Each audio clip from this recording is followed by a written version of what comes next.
I'm Peter Sidwell and welcome to my kitchen. Today's recipe is a warm barbecued potato salad, all dressed in garlic, capers, Dijon mustard, olive oil and fresh mint, all wrapped up with a good squeeze of lemon. Absolutely delicious.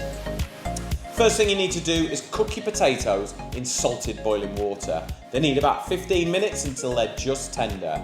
You don't need to fully cook them because they are going to finish on the barbecue. While the potatoes are cooking, we're going to make an amazing dressing that will just coat these beautiful crispy barbecue potatoes afterwards. So first of all, a couple of cloves of garlic.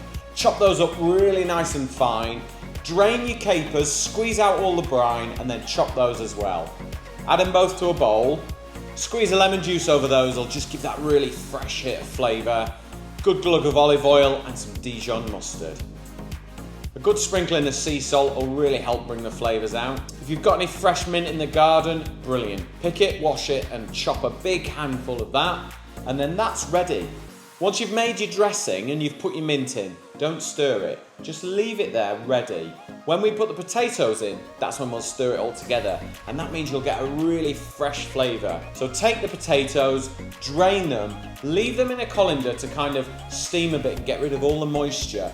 Drizzle them in a little olive oil and then take them out to the barbecue. To cook the potatoes, just take them out, put the cut side down onto the grill, let them get really lovely and crispy and get those great bar marks on there.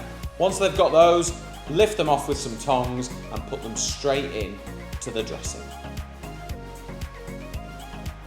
Then and only then, stir it all together and serve it straight away for an incredible alternative to potatoes on your barbecue.